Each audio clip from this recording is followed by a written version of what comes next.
पानी के बाद करता, चलो मैंने ये जो एक के 5.8 डिग्री सेंटीग्रेड तक की प्रिडिक्शन मौजूद है, ये कब तक होना है, कब तक फेस करना है हमने, अप टू द ईयर 2100, यानी up to the end of this century you are going to witness the rise 0.8, और में से 1.4 तो आप 2040 में टच करने जा रहे हैं, फेस करने जा रहे हैं। तो एक तो ये ब्रीफ सी डिस्कशन हो गई कि अच्छा टेम्परेचर्स के अंदर इजाफे का नाम जो है वो बेसिकली ग्लोबल वार्मिंग है। अरे भाई से हल्के से ब्रीफ से इंट्रो के बाद अगर हम आगे बढ़े तो हमारे पास अलग से हमें हेडिंग बन सकती है। आप बल्कि लिखिएगा, हेडिंग लिखिएगा, and that heading should be the background of global warming. क्या कहा मैंने? Background of global warming. अब गौर से सुनिएगा जी मेरी बात को। अब कैसर को कुछ समझ में नहीं आएगा, कैसर ने क्योंकि पहली क्लास तो ली नहीं है, तो ऐसे बच्चों का मैं क्या करूंगा, क्या कहूं, कुछ भी नहीं कह सकता। अरे भाई बैकग्राउंड ऑफ ग्लोबल वार्मिंग अगर देखें तो अगर आप याद करें तो लास्ट लेक्चर के अंदर विकास का जिक्र हुआ था इंडस्ट्रियल, और मैंने क्या कहा था, मैंने अर्ज किया था कि अरे भाई रिवॉल्यूशन है जिसके बाद दुनिया के अंदर ह्यूमन एक्टिविटीज के अंदर इजाफा हुआ। मैंने क्या कहा था कि इंडस्ट्रियल रेवोल्यूशन है जिसके बाद दुनिया में फॉसिल फ्यूल्स की प्रोडक्शन शुरू हुई, इंडस्ट्रियलाइजेशन शुरू हुआ, अर्बनाइजेशन शुरू हुआ, दुनिया मॉडर्नाइजेशन की तरफ गई। तो जब आप कर रहे हैं ग्लोबल वार्मिंग की आखिरी में बैठ के towards the history of human activity, कि अगर आप ये कहें कि भाई इंसान की वजह से हुआ है, ह्यूमन एक्टिविटीज की वजह से हुआ है, तो we need to know about the history of the human activities. When we look at the human activity we find that janab it is the industrial revolution who is responsible to accelerate the human activities or interferences within the natural setting of the environment। और उसके बाद फिर आहिस्ता आहिस्ता आप environmental degradation की तरफ गए।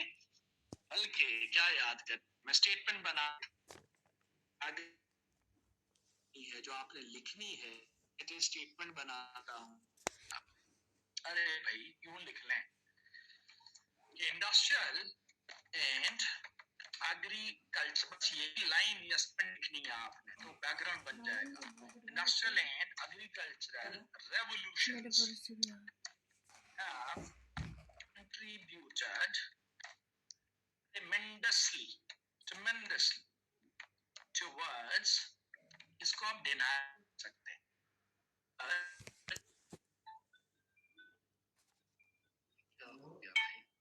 और इस पे जस्ट होल्ड ऑन प्लीज जी। अस्सलाम वालेकुम।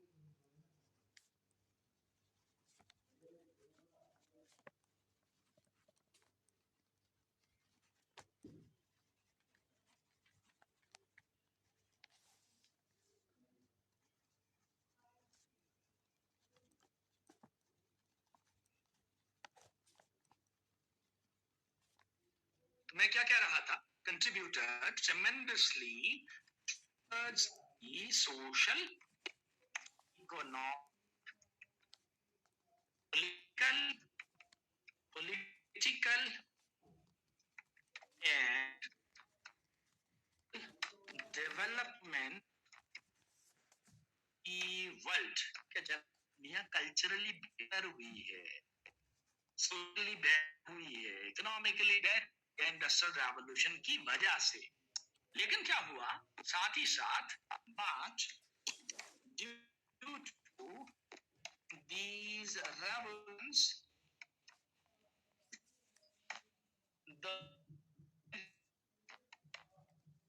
and frequencies, intensity and frequencies of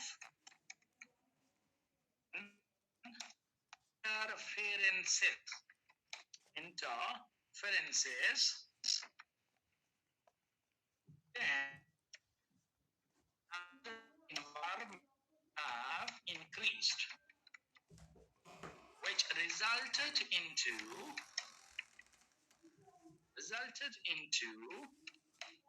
many environmental problems along with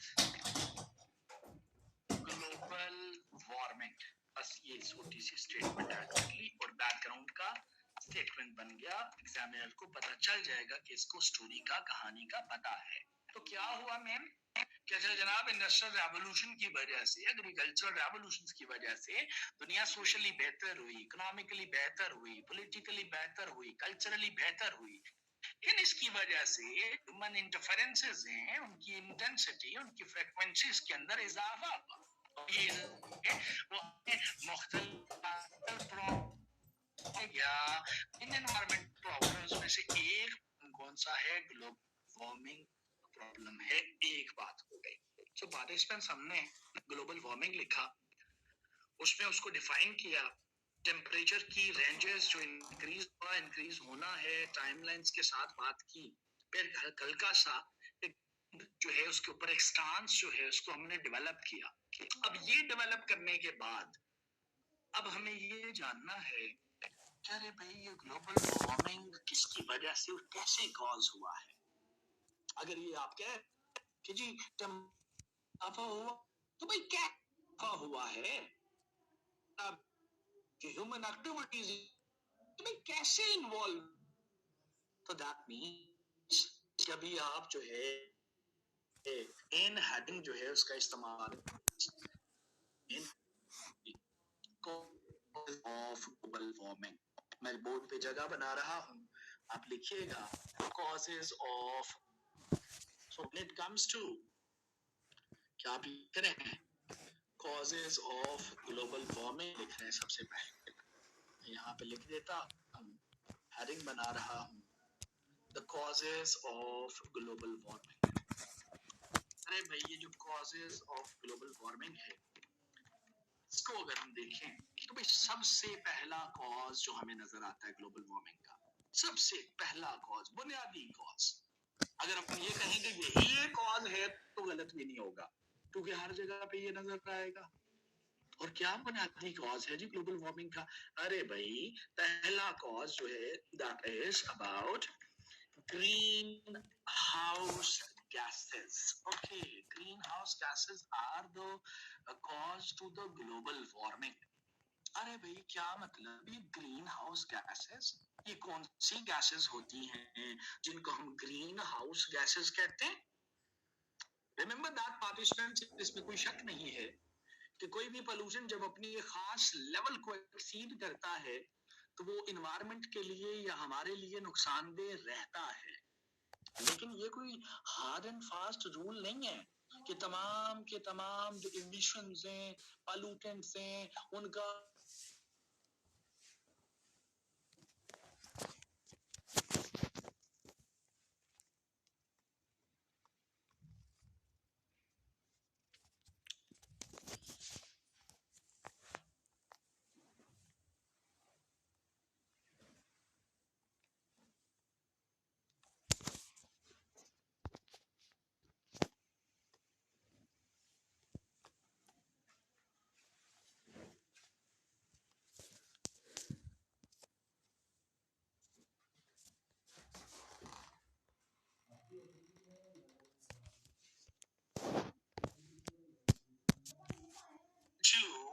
absorb heat. Okay, heat को एब्सॉर्ब करने की सलाहियत जिन गैसेस में है उनको हम ग्रीन हाउस गैसेस का नाम देते हैं। अरे भाई green house gases are all such gases which are having the ability to trap heat. Heat को ट्रैप करने की सलाहियत जिन गैसेस में है वो ग्रीन हाउस गैसेस है। अरे भाई सिर्फ यही नहीं, greenhouse gases are all such gases which are having the ability to scatter the heat as well. अच्छा, हीट को स्कैटर करने की सलाहियत भी जिन गैसेस के अंदर होती है वो बेसिकली ग्रीन हाउस गैसेस कहलाती हैं। तीन चीजें आपको नजर आ रही हैं यहाँ पे, गौर कीजिएगा, तीन चीजें नजर आ रही है आपको यहाँ पे। Number one, absorption of heat. Number two, trapping of heat. Three, scattering of heat basically. अच्छा, heat को absorb कर लेना, heat को trap कर लेना और heat को scatter करने वाली जो सलाहियत वाली गैसेस हमारे पास मौजूद है, उन तमाम गैसेस को हम ग्रीन हाउस गैसेस का नाम देते हैं। एक बात ये हो गई। अच्छा, अच्छी बात है। अरे भाई, इस तरह की खसूसियात वाली गैसेस कौन सी है? अरे भाई, अगर आप लिखना चाहे ना तो ग्रीन हाउस गैसेस में जो सबसे बुनियादी या मेन ग्रीन हाउस गैस मौजूद है, that is none other than the carbon dioxide gas. तो याद करें ना, पहला लेक्चर क्या बताया था कि कार्बन डाइऑक्साइड जो है ये कहाँ कहाँ से आती है? अरे भाई बताया था, ये हमारी इंडस्ट्रीज से इमिट होती है। अरे भाई बताया था, ये सॉलिड वेस्ट से इमिट होती है। अरे भाई बताया था कि जनाब डिफॉरेस्टेशन की वजह से भी इसके लेवल्स के अंदर इजाफा हुआ है। अरे भाई बताया था, फॉसिल फ्यूल्स की कंबशन की वजह से भी CO2 इमिट होती है। Multiple sources of this particular carbon dioxide. Are bhai, we are emitting this carbon dioxide from the multiple levels और ये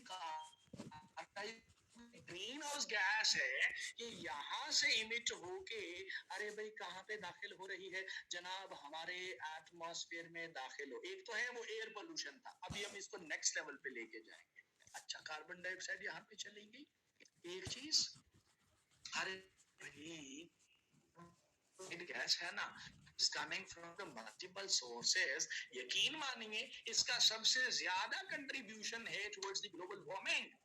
अरे भाई, ग्लोबल वार्मिंग को कॉज करने में इस कंट्रीब्यूशन है वो कितना रिकॉर्ड हुआ है? 61% of global warming is actually caused by this single greenhouse gas. That means more than half of the global warming is actually caused by the carbon dioxide gas. अरे भाई, ग्रीन हाउस गैसेस में सिर्फ हमारे पास carbon dioxide gas ही तो मौजूद नहीं है ना। अगर थोड़ा सा आप गौर करें तो अरे भाई, हमारे पास नंबर 2 पे जो ग्रीन हाउस गैस मौजूद है ना, is none other than the methane basically. चाहे तो फॉर्मूला बताया भी था लास्ट लेक्चर,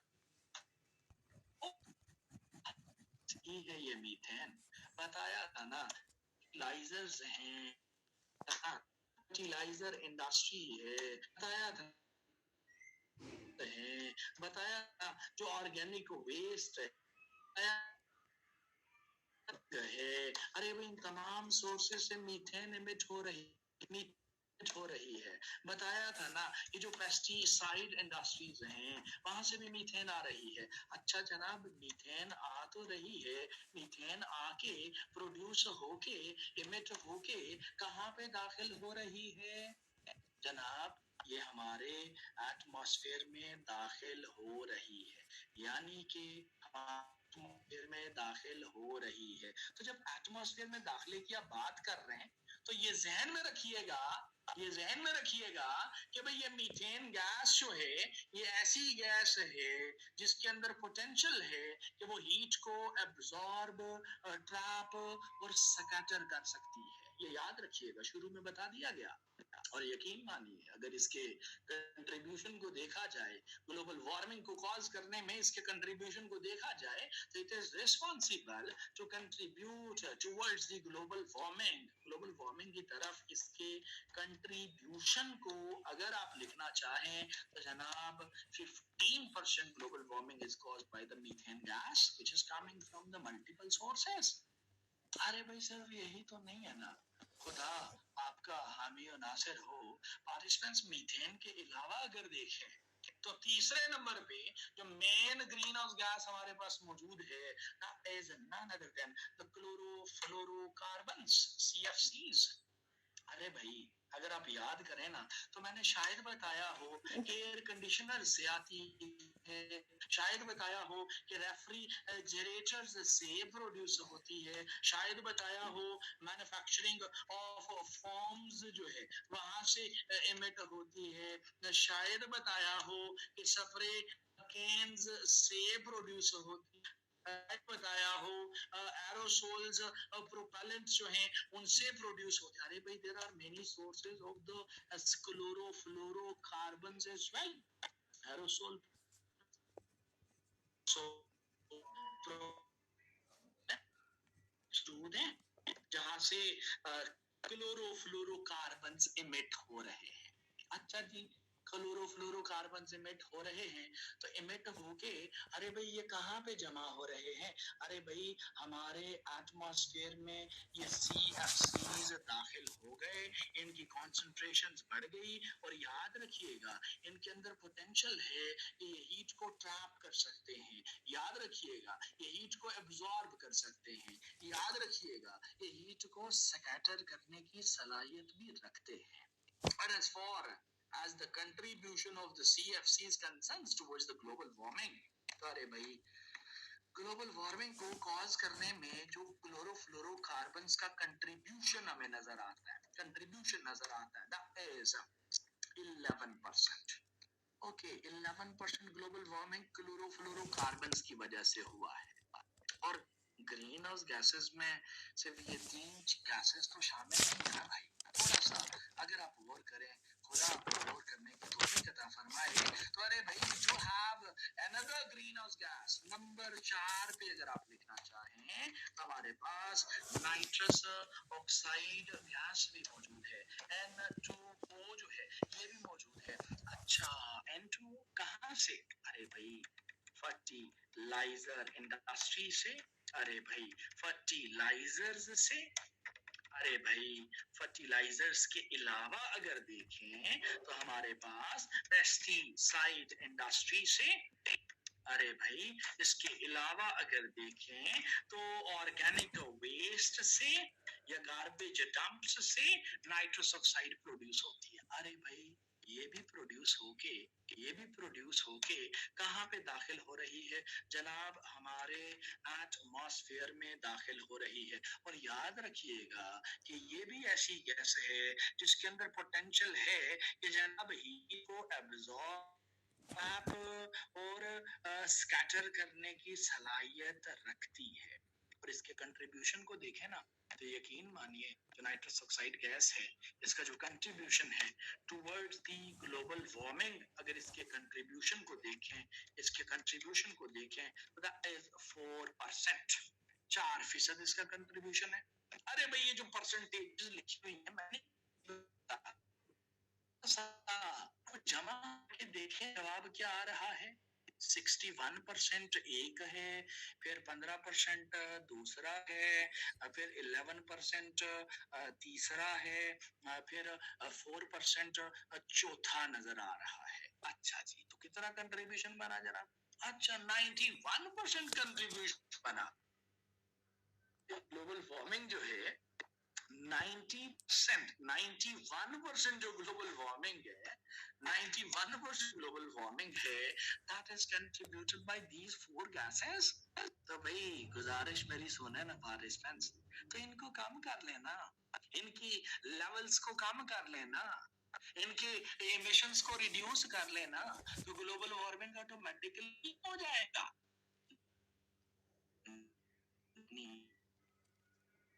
लेकिन इनका कंट्रीब्यूशन मिला के 91% है। अरे भाई बाकी जो 9% है वो कहाँ से आता है? वो कुल मिला के जो बाकी चीजें हैं वो ग्लोबल वार्मिंग के अंदर कंट्रीब्यूट करती हैं। बाकियों में अगर देखें तो अगर आप कोट करना चाहें तो भाई वाटर वेपर्स जो हैं they also behaves like green house gas, उनके अंदर भी पोटेंशियल है कि वो हीट को ट्रैप एब्जॉर्ब कर सकते हैं। इसके अलावा गैस, इसके अलावा जो हीट का एडिशन हो, तो बेसिकली जो ज्यादातर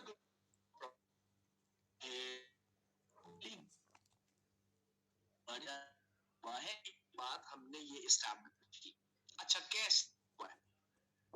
से कॉज हुआ है, बोर्ड पे गौर कीजिएगा, आपके सामने जो है कॉजेस की हेडिंग बनाई गई, उसके अंदर ग्रीन हाउस गैसेस लिखा गया, ग्रीन हाउस गैसेस की डेफिनेशन लिखी गई, फिर 4 ग्रीन हाउस गैसेस को कोट किया गया और बताया गया कि ग्रीन हाउस गैसेस ही हैं जो कि ग्लोबल वार्मिंग को कॉज करने की वजह बनी है। कैसे वजह बनी है, अब इसको समझना है। अब इसको समझने के लिए पार्टिसिपेंट्स हम यहाँ पे कॉज नंबर 2 को लेके आएंगे, which is dependent upon the cause number 1। यही ग्रीन हाउस गैसेस जो हैं वो हमें कॉज नंबर 2 पे लेके जाती हैं और वहां पे जाके थोड़ा सा चीजों की अंडरस्टैंडिंग में और बेहतरी आने लगी है। तो जस्ट होल्ड ऑन, साथ रहिएगा। अच्छा ठीक है जनाब, ग्रीन हाउस गैसेस लिखा। अब मैं इसको साफ करता हूँ और साफ करने के बाद मैं कॉज का नाम नहीं लिख रहा, आपके बोर्ड पे सिर्फ और सिर्फ जो है प्लैनेट अर्थ बना हुआ है, एटमॉस्फेयर मौजूद है और एटमॉस्फेयर के अंदर ग्रीन हाउस गैसेस हमने पहुंचा दी है। अब तीसरी चीज पे गौर कीजिएगा। अरे भाई यहाँ पे हम ड्रॉ कर लेते हैं, किसको हमने ड्रॉ किया है, एक छोटी सी चीज को, एंड दैट छोटी सी चीज is none other than the source of energy to the planet earth. And what is the ultimate source of energy to the planet earth? क्या बोला, क्या लिखा ऊपर? सन लिखा है। अच्छा लिखा गया है और साथ में ड्रॉ भी किया गया है। और क्या ड्रॉ किया गया है कि जनाब sun is the ultimate source of energy to the planet earth, to the earth, ultimate source of energy है जमीन के लिए। ओके, सोर्स ऑफ एनर्जी जमीन की। अरे भाई जमीन को एनर्जी की जरूरत है ही क्यों, क्यों जरूरत है? अरे भाई एनर्जी इज एवरीथिंग ना, एनर्जी के बगैर तो कुछ भी मुमकिन नहीं है ना भाई। तो लिखे, अरे भाई this energy is required by the planet earth, जमीन को चाहिए। अरे भाई क्यों चाहिए? अरे भाई लिखे ना, to maintain the earth systems, earth systems की मेंटेनेंस के लिए जमीन को हीट की जरूरत है, एनर्जी की जरूरत है। And where does this heat और energy comes from? From the sun. अरे भाई सिस्टम्स को देखें, अच्छा जनाब टू मेंटेन वाटर साइकिल। अच्छा जनाब सिस्टम्स को देखें तो जनाब टू मेंटेन द टेम्परेचर। अच्छा नॉट ओनली दिस जनाब, to maintain the suitable in living environment और कंडीशंस। अच्छा इसलिए जमीन को एनर्जी की जरूरत है।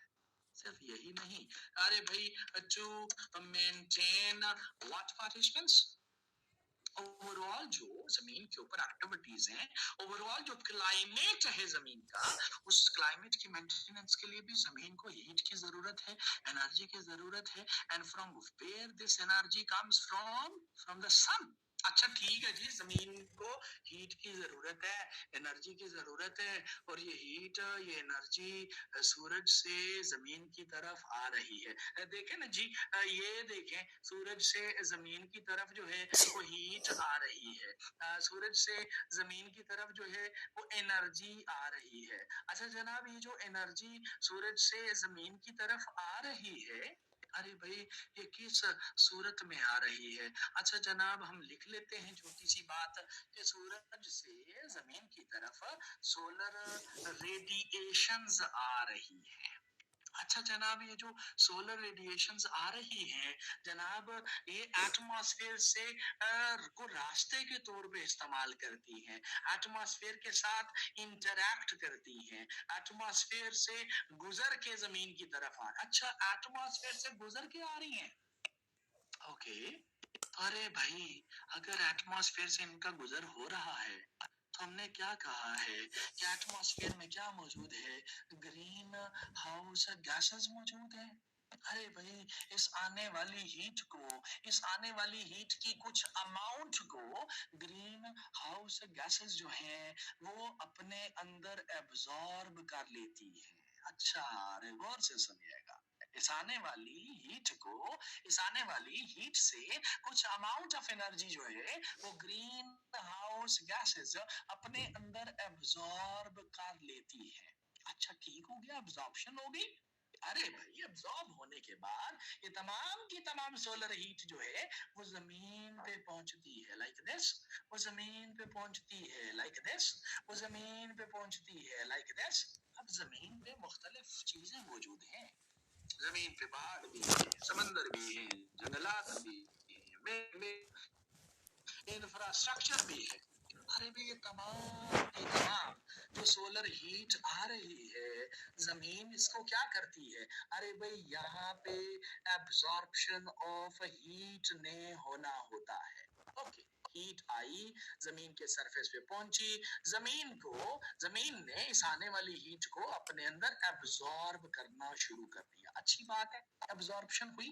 लेकिन जैसे ही सूरज गुरूब होता है, जैसे ही सूरज गुरूब होता है, तो जमीन क्योंकि मेरे और आपकी तरह लालची नहीं है, जैसे ही सूरज गुरूब होता है तो जनाब जो एक्सेसिव हीट है, जनाब जो एक्स्ट्रा हीट है, जमीन उस एक्सेसिव हीट को वापस ऊपर की तरफ री रेडिएट करती हुई रात के टाइम नजर आती है। Re radiation of heat takes place. अच्छा, एब्जॉर्ब हुई और जो एक्सेसिव हीट है वो क्या हो रही है? अच्छा जनाब, वो हीट जो है वो री रेडिएट हो रही है। Re radiation of heat takes place. अरे भाई जब री रेडिएट होके ये हीट ऊपर जा रही है तो फिर से रास्ते में कौन मौजूद है? अरे भाई वही ना जो आते हुए भी मौजूद थे। और कौन है? ग्रीन हाउस गैसेस मौजूद हैं। अरे भाई ये जो ग्रीन हाउस गैसेस हैं, जब हीट यहाँ से ऊपर जाने का सोचती है तो ये कहती है कि जनाब आज हम आपको ऊपर नहीं जाने देंगे, आज इधर ही रहें, इधर ही रुक जाएं, इधर ही रुक जाएं, इधर ही रुक जाएं। अब रोज रोज ये इसको रोक रही है, रोज रोज यहाँ पे हीट को ट्रैप कर रही है। जब रोज रोज हीट यहाँ पे ट्रैप हो रही है तो अरे भाई इस जगह का जो दर्जा हरारत है वो बढ़ रहा है। और इस जगह के दर्जा हरारत के बढ़ने का नाम जो है वो क्या है पार्टिसिपेंट्स? वो सिर्फ एक है, and that is none other than the global warming. Okay, heat की आते हुए एब्जॉर्प्शन हुई है और जाते हुए ट्रैपिंग हो रही है। ओके, और फिर उसके बाद क्या होगा? उसके बाद जो है जनाब ये हीट स्कैटर भी तो होगी, फैलेगी पूरे एटमॉस्फेयर के अंदर, और नतीजा तन एक ही चीज होनी है, और वो एटमॉस्फेरिक टेम्परेचर के अंदर इजाफा होना है। अरे भाई ये जो कहानी आपके सामने एलाबोरेट करने की कोशिश की गई है, इसको हम कॉज नंबर 2 के तौर पे लेते हैं। And what is that cause number 2? मैंने अभी नाम नहीं लिखा है। अरे भाई इसको आप लिखेंगे कॉज नंबर 2 करके, and that is green house effect. किधर गई वो बच्ची जो कह रही थी ग्रीन हाउस इफेक्ट से नहीं बढ़ाएंगे? इफेक्ट से तो नहीं, इफेक्ट बढ़ लिया, अभी आ गए उसके ऊपर बढ़ा भी लिया। अरे भाई साथ ही लिख लें, इनहैंस्ड ग्रीन हाउस इफेक्ट, ये भी साथ लिख लें, दोनों चीजें। पहले तो लिखे ना भाई, इनहैंस ना लिखे अभी, पहले जरा ये ग्रीन हाउस इफेक्ट को डिफाइन कर लें पढ़े लिखे अंदाज में कि ये है क्या। अगर आप समझ गए हैं तो इसको पढ़े लिखे अंदाज में डिफाइन कर लें। और क्या डेफिनेशन होती है जनाब? लिखे हैं, it is a thermal process. It is a thermal process in which the radiated heat gets trapped into the atmosphere under the action of greenhouse gases. और इस पर्टिकुलर प्रोसेस का नाम क्या? ग्रीन हाउस इफेक्ट है। लेकिन अभी बात मुकम्मल नहीं हुई मेरी। जरूरी नहीं है कि सारी की सारी हीट जो है इधर ट्रैप हो जाएगी। कुछ अमाउंट ऑफ हीट जो है वो बाहर निकलने में भी कामयाब हो रही होती है। और साथ ही साथ ये भी कोट करता चलो, अरे भाई कोट करें, हर सूरत में कोट करें। अरे भाई ये जो ग्रीन हाउस इफेक्ट है, अरे भाई it is a normal natural process. Okay, it is a normal natural process. Normal natural process है। अच्छा जब आपने लिखा ना कि ये नॉर्मल नेचुरल प्रोसेस है, जब हम इसको लिख रहे हैं नॉर्मल नेचुरल प्रोसेस है, तो अरे भाई दैट मींस कि this process is necessary, that means कि दिस प्रोसेस इज इनएविटेबल, हर सूरत में इसका होना जरूरी है। There must be some application, there must be some practical application of this particular process. और ऐसे ही है, यकीन मानिए अगर ये ग्रीन हाउस इफेक्ट ना हो तो भाई जमीन के ऊपर वाटर साइकिल मेंटेन नहीं हो पाता। यकीन मानिए अगर ये ग्रीन हाउस इफेक्ट ना हो तो क्लाइमेट के अंदर स्टेबिलिटी मेंटेनेंस नहीं हो पाती। यकीन मानिए अगर ये ग्रीन हाउस इफेक्ट ना हो तो टेम्परेचर स्टेबलाइजेशन मुमकिन नहीं होगी, बल्कि जमीन के टेम्परेचर को एक रिवर्स गियर जो है वो लग जाएगा, यानी कि जमीन का जो टेम्परेचर है वो कम होना शुरू हो जाएगा, कहानी फ्रीजिंग की तरफ चली जाएगी। तो जब फ्रीजिंग की तरफ चली जाएगी तो क्या फ्रीजिंग में सर्वाइवल पॉसिबल है? अरे भाई नहीं मुमकिन, उधर भी तो मौत है, उधर भी तो सर्वाइवल नहीं है। तो इसीलिए कहा कि ग्रीन हाउस इफेक्ट का होना जरूरी है। ये क्या बात कर रहे हैं सर आप? एक तरफ आप कह रहे हैं कि इसकी वजह से ग्लोबल वार्मिंग हुआ है, दूसरी तरफ आप कह रहे हैं नहीं जी इसका होना बड़ा जरूरी है। ये आप कैसी बातें कर रहे हैं सर? आप हमें गलत पढ़ा रहे हैं सर। और जनाब अर्ज करता चलूं कि जो ग्रीन हाउस इफेक्ट है, अरे भाई ये तो ठीक है, लेकिन अब ये ग्रीन हाउस इफेक्ट नहीं रहा। अब क्या हो चुका है? अब ये basically enhanced green house effect बन चुका है। अच्छा मतलब क्या? अच्छा वो जो नेचुरल ग्रीन हाउस इफेक्ट था, अरे भाई वो नेचुरल ग्रीन हाउस इफेक्ट था, अब वो स्पीड अप हो चुका है, अब वो एक्सेलरेट हो चुका है। और जब वो स्पीड अप हो चुका है, बढ़ चुका है, तो पहले के मुकाबले में ज्यादा हीट ट्रैप हो रही है। और स्पीड अप क्यों हुआ है? स्पीड अप होने की वजह क्या है? अरे भाई वजह एक ही है ना, वजह एक ही है ना कि जनाब ग्रीन हाउस गैसेस की जो कॉन्सेंट्रेशंस हैं, जो क्वांटिटीज हैं, वो ज्यादा होती चली गई हैं। और जितनी ज्यादा ग्रीन हाउस गैसेस की क्वांटिटी यहाँ पे होती चली जाएगी, जो होती चली गई है, होती चली आई है, तो ज्यादा अमाउंट ऑफ हीट ट्रैप हुई ना यहाँ पे काका। जब ज्यादा अमाउंट ऑफ हीट ट्रैप हुई तो ये एक अल्ट्रेशन है, ये एक डिस्टरबेंस है। किसके अंदर डिस्टरबेंस है जनाब? ग्रीन हाउस इफेक्ट के अंदर डिस्टरबेंस है। और अब ये किस में कन्वर्ट हो चुका है? It has been converted into the enhanced greenhouse effect. अच्छा अच्छा ठीक हो गया, जबरदस्त हो गई। अरे भाई बात को अगर थोड़ा सा आगे बढ़ाने की कोशिश करेंगे, चैट बॉक्स में मुझे कोई एक्टिविटी नजर आ रही है, मैं ठंडा कर दूंगा आपको। ये जो मुझे एक्टिविटी नजर आ रही है, मैं ठंड डाल दूं आपको है। मैं नहीं चाहता कि मैं सख्ती करूं, लेकिन मुझे मजबूर ना करें कि मैं सख्ती करूं।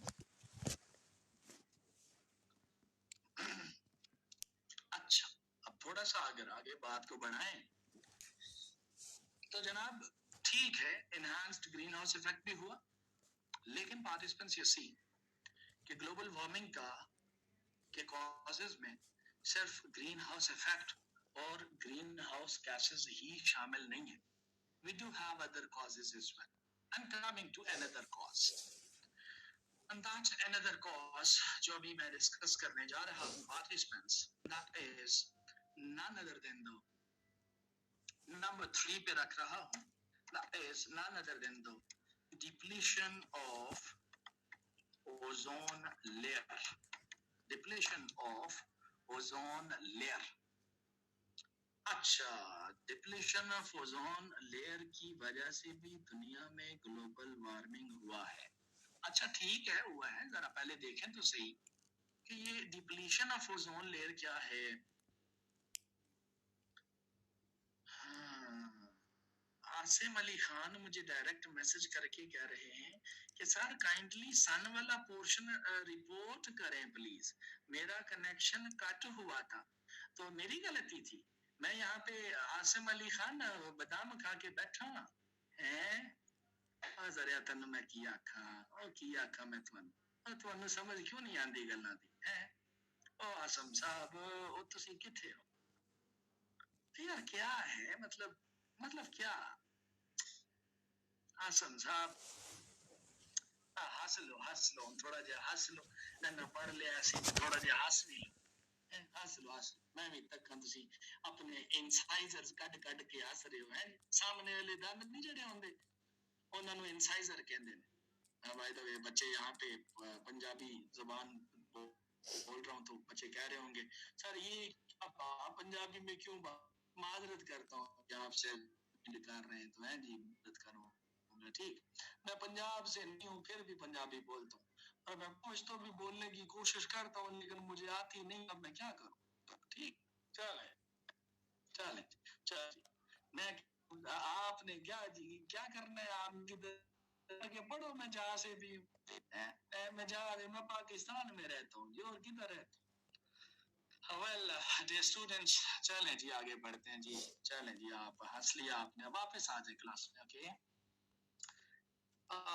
सन वाला पोर्शन बच्चे नाम भूल गया मुझे जो था बच्चे का मैं भी भुलक्कड़ी हो गया हूँ बच्चे सन वाले पोर्शन में हमने ये अर्ज किया है कि जो सनलाइट है बेसिकली वो ज़रूरी है ज़मीन की ओवरऑल मेंटेनेंस के लिए ठीक है ज़मीन का चाहे क्लाइमेट हो टेम्परेचर्स हो ओवरऑल प्रेसिपिटेशन के पैटर्न्स हो वाटर साइकिल हो या लाइफ की सस्टेनेंस वगैरह हो तो उसके लिए सोलर हीट की ज़रूरत होती है अब ये पूरा प्रोसीजर मैंने समझाया ग्रीन हाउस इफेक्ट मैं दोबारा से उसको रिवाइज नहीं कर सकता मैं देखूंगा अगर कहीं टाइम मिल गया मुझे तो मैं अभी आगे बढ़ रहा हूँ डिप्लेशन ऑफ ओजोन लेयर पे जा रहा हूँ देखिए participants depletion of ozone layer जो है अगर इसको आप थोड़ा सा समझें तो यकीन माने बहुत आसान है इस तरह हमने थोड़ी देर पहले भी एक डायग्राम ड्रॉ की थी कि जनाब हमारे पास हमारा प्लैनेट अर्थ जो है वो कुछ इस तरीके से मौजूद है देखिए एक ही डायग्राम है और बार बार बन रही है एक ही चीज को डिफरेंट चीजों को समझाने के लिए एक ही डायग्राम में बार बार लेके आ रहा हूँ जैसे मैंने अर्ज किया कि हमारी जमीन के इर्द गिर्द बेसिकली ओवरऑल एटमॉस्फेयर है अगर आप लास्ट लेक्चर देखें तो हमने कुछ लेयर्स के नाम लिखे थे उनमें से एक ट्रोपोस्फेयर थी जो पहले नंबर पे आ रही थी और इसके अलावा दूसरे नंबर पे अगर आपको याद हो तो हमने स्ट्रेटोस्फेयर लिखी थी अगर आपको याद हो तो तीसरे नंबर पे हमने मीसोस्फीयर जो है उसको लिखा था अगर आपको याद हो तो चौथे नंबर पे हमने थर्मोस्फीयर जो है ये लिखा था ठीक हो गया अब देखिए बाकी सारी ये कुल मिला के एटमॉस्फेयर बन रहा है हमारा देखिए बाकी सारी लेयर्स का भूल जाएं और बल्कि यहाँ पे मैं एक और चीज भी ड्रॉ कर लूं दोबारा से यहाँ पे ड्रॉ कर लेते हैं we to have the source of energy to the planet earth and that source of energy is none other than the sun basically सूरज मौजूद है हमारे पास देखिए पार्टिसिपेंट्स ये जो ट्रोपोस्फेयर लिखा हुआ है जो मीसोस्फेयर लिखा हुआ है जो थर्मोस्फेयर लिखा हुआ है इन तीनों को आप भूल जाएं फोकस सिर्फ करें जो दूसरे नंबर पे मौजूद है आपके पास स्ट्रेटोस्फेयर के नाम से मौजूद है सिर्फ इसके ऊपर फोकस करें देखिए पार्टिसिपेंट्स ये जो स्ट्रेटोस्फेयर है ना हमारे पास which is the second layer of the atmosphere which is the second layer of the atmosphere इस स्ट्रेटोस्फेयर के अंदर ना we are having a thin shield we are having a thin layer of ozone gas यानी stratosphere के अंदर हमारे पास क्या मौजूद है स्ट्रेटोस्फेयर के अंदर हमारे पास क्या मौजूद है हमारे पास एक थिन सी लेयर मौजूद है एक थिन सी शील्ड मौजूद है ठीक है एक थिन लेयर मौजूद है एक थिन शील्ड मौजूद है और ये जो थिन लेयर या शील्ड है ये किस चीज की है लेयर और शील्ड ऑफ ओजोन गैस यहाँ पे मौजूद है जो नेचुरली एग्जिस्ट कर रही है नेचुरली मौजूद है स्ट्रेटोस्फेयर के अंदर मौजूद है क्योंकि ये स्ट्रेटोस्फेयर के अंदर मौजूद है तो इसीलिए sometimes it is also dubbed as it is also referred as the stratospheric layer इसको हम स्ट्रेटोस्फेरिक लेयर भी कहते हैं ठीक हो गया जनाब तो ठीक है एक थिन सी लेयर एक ओजोन गैस की लेयर मौजूद है नेचुरली एग्जिस्ट कर रही है ठीक हो गया which is a good ozone देखिए वर्ड शील्ड का यूज हुआ यहाँ पे।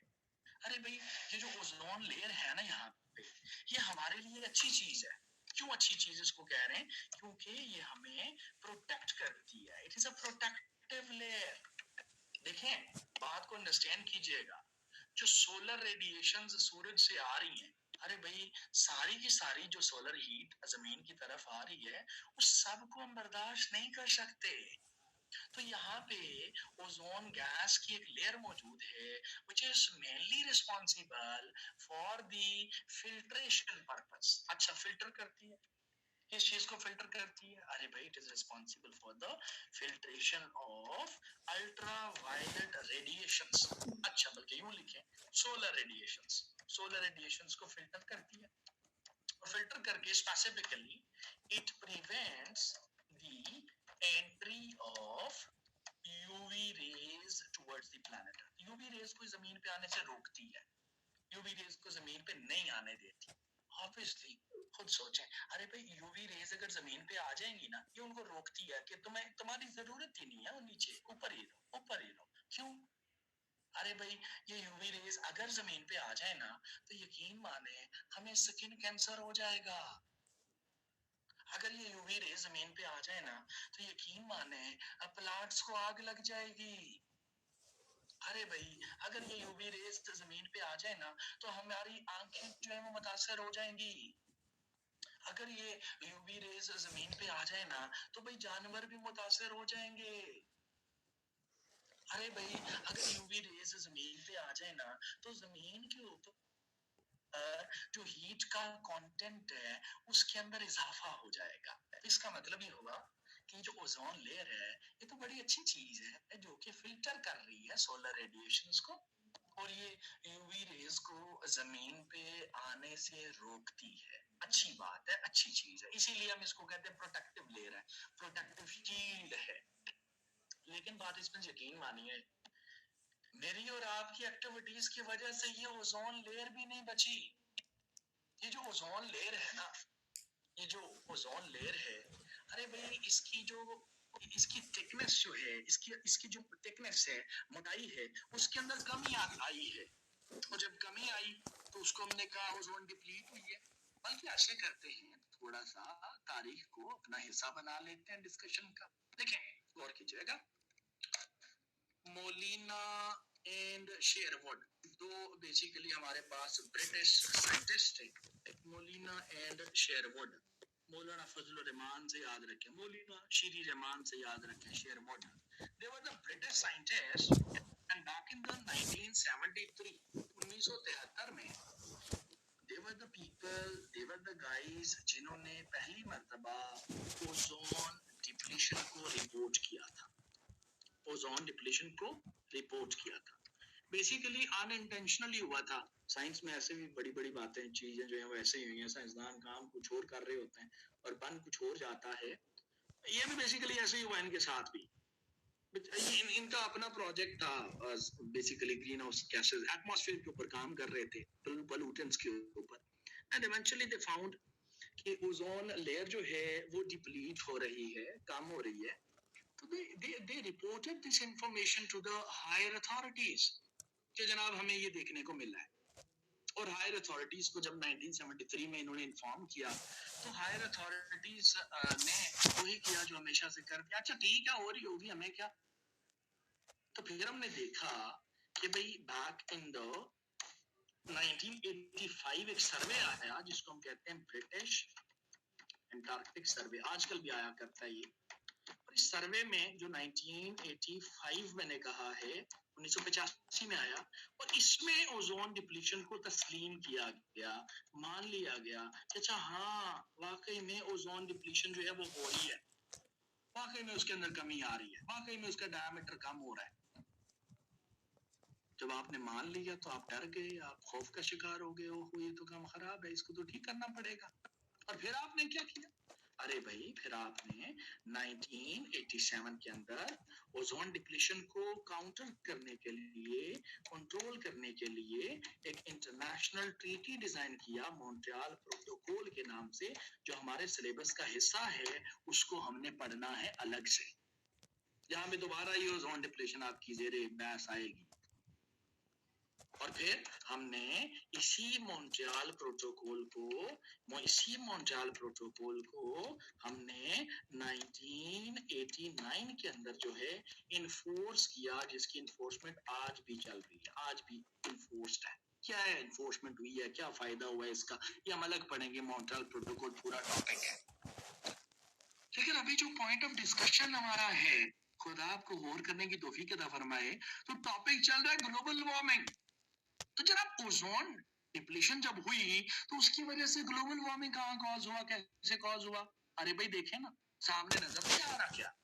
थोड़ा सा गौर करें ना। क्या अरे भाई एक नेचुरली चीज मौजूद है यहाँ पे, जो कि यहाँ पे हीट को फिल्टर कर रही थी, यूवी रेस को रोक रही थी। तो जब ये काम होना शुरू हो गई, बल्कि सिर्फ काम नहीं हुई, इसके अंदर शगाफ भी हुआ ना, जो आपने कहा एंटार्क्टिक रीजन में हुआ। ठीक है, हुआ। आजकल आप कह रहे हैं भर गया है, क्या सूरत हाल है उसका, क्या फ्यूचर है, ये अंडर डिस्कशन रहेगा मॉन्ट्रियल प्रोटोकॉल में इंशाअल्लाह अज़्ज़ा वजल। लेकिन भाई ये होल भी जब हुआ तो पहले के मुकाबले में जमीन पे ज्यादा हीट आना शुरू हो गई। अच्छा, ऊपर से भी हीट ज्यादा आ रही है, इधर से ग्रीन हाउस गैसेस की कॉन्सेंट्रेशंस के अंदर भी इजाफा होता चला जा रहा है, और उसके बाद फिर ये ग्रीन हाउस इफेक्ट जो हो रहा था ये भी इनहांस हो गया। अरे भाई सारे चक्कर में, इस सारे चक्कर में ये जो मासूम सी जगह थी, ये जो मासूम सी जगह है, एटमॉस्फेयर है, यहाँ पे गर्मी की शिद्दत बढ़ना शुरू हो गई। और फिर क्या हुआ, इसके अंदर गर्मी की शिद्दत बढ़ना, इसके दर्जे हरारत के अंदर इजाफा होना, इसी मसले का नाम जो है वो बेसिकली ग्लोबल वार्मिंग है। अरे भाई सिर्फ ये, अब आप सोच रहे होंगे कुछ बैठे मेरी तरह नालायक भी होंगे बेचारे, हमने लिखना क्या है इसमें? अरे भाई क्या याद करोगे, स्टेटमेंट बना के दे रहा हूँ, यही लिख लेना, पेपर में काम आ जाएगी। तो भाई लिखें, आप यूं लिख लें कि जनाब, बल्कि मैं जगह बना लेता हूँ पहले लिखने के लिए, जगह बना लेता हूँ लिखने के लिए। आप यूं लिख लें कि depletion of ozone layer which is mainly contributed by the ozone depleting substances ODS, साथ में एब्रिविएशन लिखा ODS, इंक्लूडिंग क्लोरोफ्लोरोकार्बन्स, मेनली इनका किरदार है, including chlorofluorocarbons have resulted into the penetration of more heat towards the planet Earth as compared to the past years, which aggravated the chances of global warming in the world. अच्छा, ये हमने पूरी statement में पूरी कहानी लिख दी। अच्छा, ozone deplete हुई तो उसके बाद माजी के मुकाबले में ज्यादा हीट जमीन पे आना शुरू हुई, और उस हीट के ज्यादा आने की वजह से ग्लोबल वार्मिंग हुआ है। 3 कॉजेस हमने पढ़े हैं, पहला ग्रीन हाउस गैसेस, दूसरा ग्रीन हाउस इफेक्ट, और साथ ही एनहांस्ड ग्रीन हाउस इफेक्ट, और तीसरा डिप्लीशन ऑफ ओजोन लेयर। 3 हो गए। अब 3 के बाद पार्टिसिपेंट्स मैं जंप लगाने लगा हूँ, लेकिन मैं जंप ऐसे ही नहीं लगाऊंगा, मैं जंप लगा रहा हूँ क्योंकि ये चीजें मैंने आपको पढ़ा ली है पार्टिसिपेंट्स। तो कॉज नंबर 4 अगर आप लिखें या लिखना चाहें तो पार्टिसिपेंट्स कॉज नंबर 4 लिखिएगा, that is none other than the population explosion. Statistical information given है, पहले लेक्चर में प्रोवाइडेड है, जिस तरीके से एयर पोल्यूशन के साथ इसको कनेक्ट किया था तो वैसे ही यहाँ पे भी इसको कनेक्ट करना है। Cause number 4 is mass massive deforestation.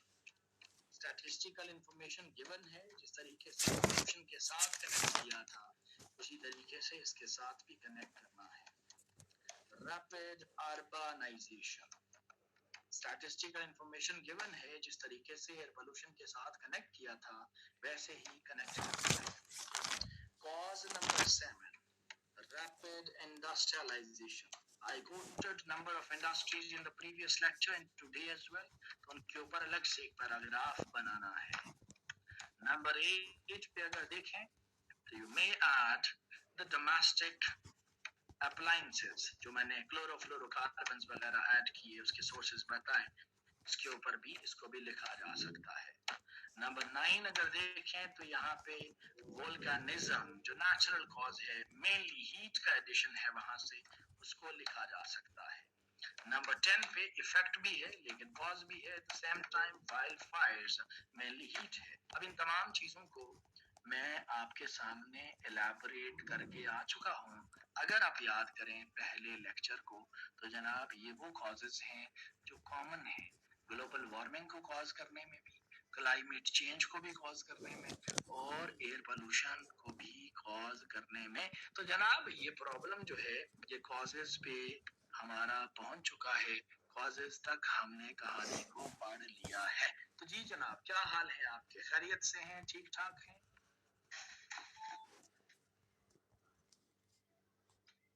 Ji participants क्या हाल है आपके जी, ठीक ठाक हैं, खैरियत से हैं? वोल्केनिज्म एक्सप्लेन कर दें मुझे, पानी के ग्लास दे दें मुझे। न्यूक्लियर, हाँ वो भी ऐड करते हैं, न्यूक्लियर एक्सपेरिमेंट्स वगैरह। सर आपने कहा था कि डिफरेंस बताएंगे global warming and climate change में। अहमद बच्चे जहाँ पे डिफरेंस बताना बनता है मैं वहीं बताऊंगा, अभी मैं वहां तक पहुंचा नहीं हूँ, ठीक है, अभी तक मैं वहां पहुंचा नहीं हूँ। वोल्केनिक इरप्शन ही आतिश फिशां जो पढ़ते हैं फिजिकल साइंस में आप पढ़ेंगे, मेरे मतलब की चीज है कि वोल्केनिक इरप्शन से हीट इमिट होती है और वो हीट आपकी एटमॉस्फेयर के अंदर जाके ट्रैप होती है। यस सर, फर्स्ट लेक्चर नहीं लिया था, फिर अभी सो कॉजेज कैसे करें, बड़ी मुश्किल का शिकार हैं आप मेरा इफ्तिखार, पता नहीं कैसे करेंगे, अब मुझे तो अंदाजा नहीं है, अब मैं क्या कर सकता हूँ मोहतरम, मैं क्या कह सकता हूँ आपको। Another question sir, 1.2 degrees in almost 150 years and why 5.8 so much in just 80 years? Okay, Ahmad आपका अच्छा सवाल है, I would love to respond.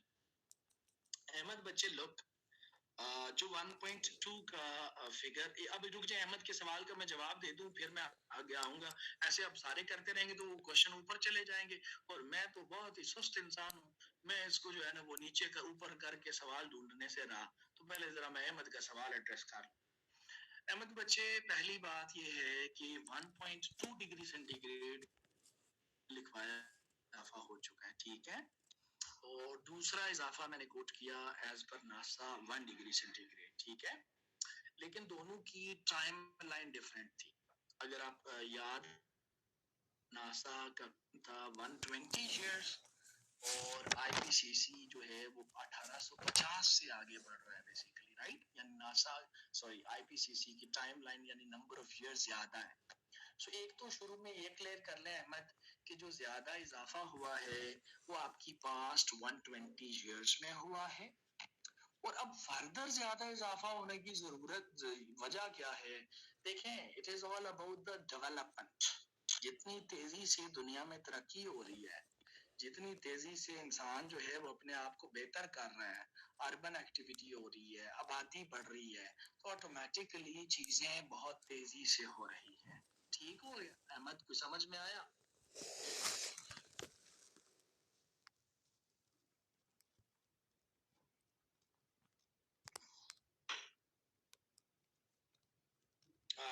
वास्फा Khan का सवाल है कि सर हमने 5 नंबर का टॉपिक आता है इस पर, तो सर हमने कितना आंसर लिखना होगा अगर व्हाट इज एयर पोल्यूशन पे क्वेश्चन, अरे भाई वो व्हाट इज एयर पोल्यूशन सवाल नहीं पूछेगा ना, सिर्फ वो कॉजेस पूछेगा, कुछ आगे साथ में इफेक्ट्स पूछेगा, कुछ ना कुछ तो पूछेगा।